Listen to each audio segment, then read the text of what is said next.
Welcome back, focused learners. Okay, so today we're taking on a truly ambitious goal in this explainer. We are going to architect a complete Netflix-style video streaming platform totally from scratch. But here's the kicker. We aren't just going to build it. We're going to build it using accessible, super cost-efficient technology that literally almost anyone can get their hands on.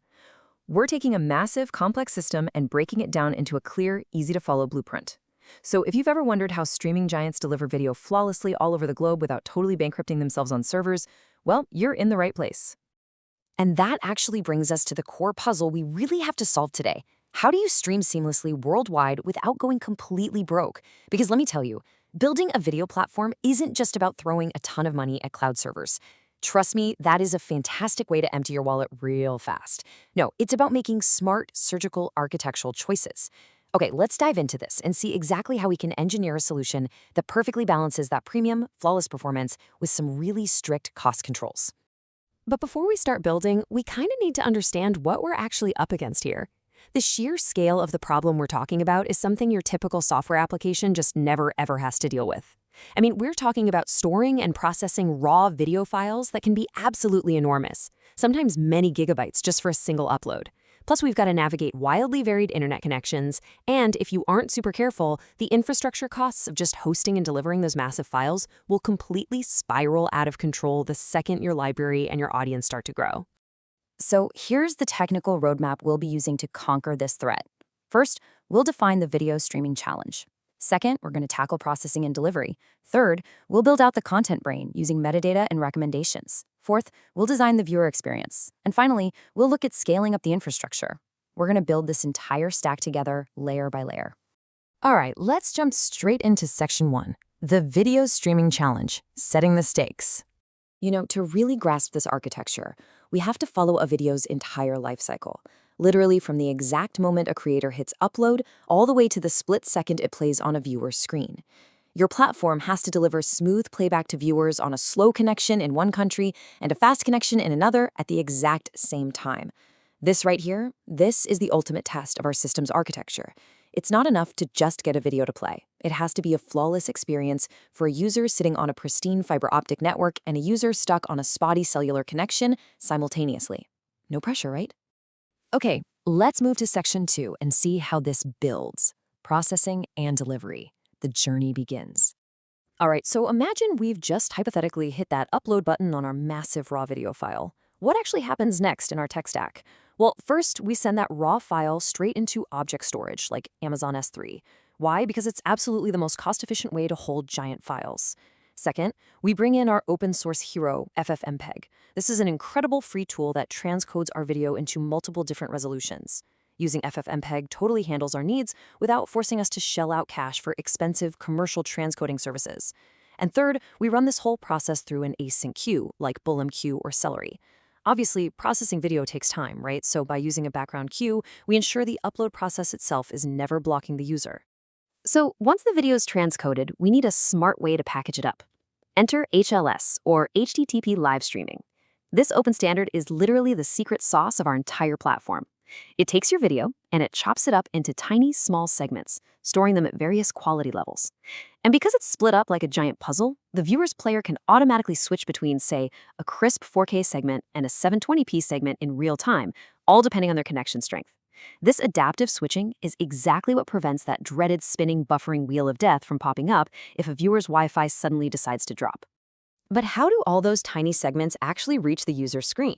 Well, if you use direct server delivery, every single user globally is pulling data from your one central server. That creates a massive bottleneck and, let's be real, a guaranteed server crash. Instead, our cost-effective stack relies on a content delivery network, or CDN, like Cloudflare. A CDN basically takes your video segments and physically places them on servers located much closer to your viewers all around the world. And since a lot of CDNs offer really low-cost tiers, and because we're using that open HLS standard, we completely avoid getting locked into expensive proprietary streaming tech. Moving right along to section 3, metadata and recommendations, the content brain. Now, what's really interesting about this next part is how we handle the data. Our video is processed, it's ready to travel, but we still need a way to organize this massive library of content and help viewers discover exactly what they want to watch. We don't just dump everything into one giant database bucket. Oh no. We divide the labor to save some serious cash. We use PostgreSQL as our reliable home base to store all the standard video metadata. Titles, descriptions, categories, the whole shebang. But for the stuff that gets requested millions of times a day, like your homepage or trending content, we aggressively cache that data using Redis. This dramatically reduces the load on our primary database. And finally, to handle those flexible, lightning-fast text searches across all those tags and titles, we bring in Elasticsearch. Now, a huge part of that content brain is recommendations, which, as we know, absolutely drive viewing time. So should we go out and build a massive, wildly expensive AI? Well, not necessarily. While real-time deep learning sounds amazing on paper, it requires some seriously heavy, budget-breaking infrastructure. Instead, our cost-efficient pick here is simple collaborative filtering powered by Apache Spark.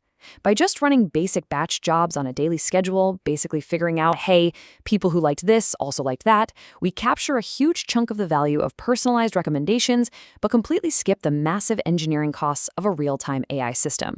Start simple, save money. That's the mantra.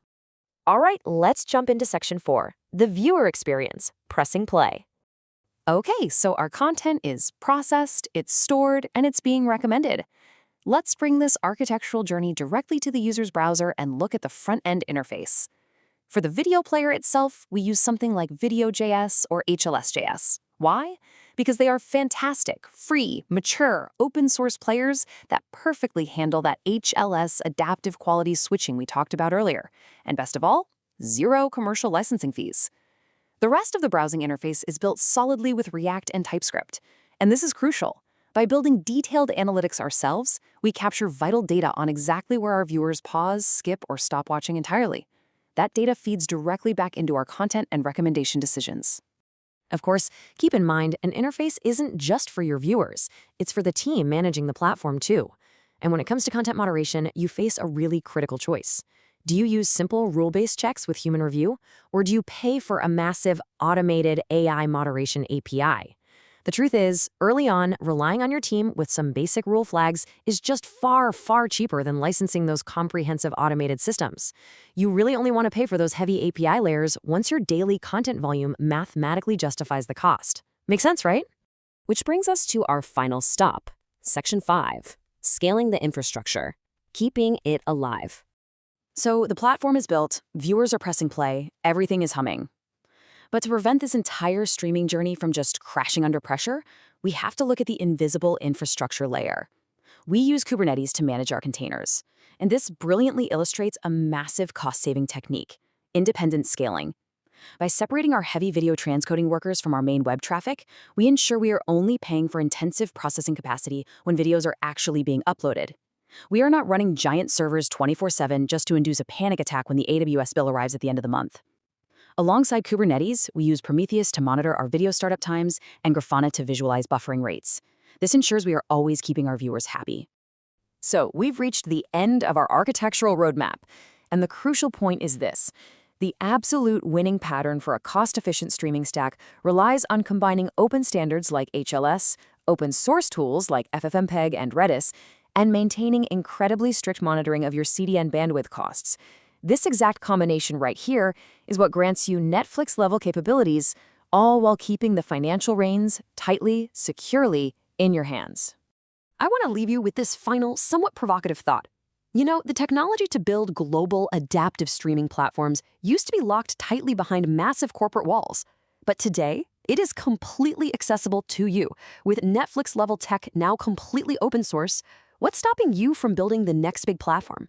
Seriously. If you want to dive deeper into any of these specific layers, like, say, mastering Elasticsearch, building with Spark, or scaling up with Kubernetes, there are some truly fantastic Uplatz courses linked down in the description below.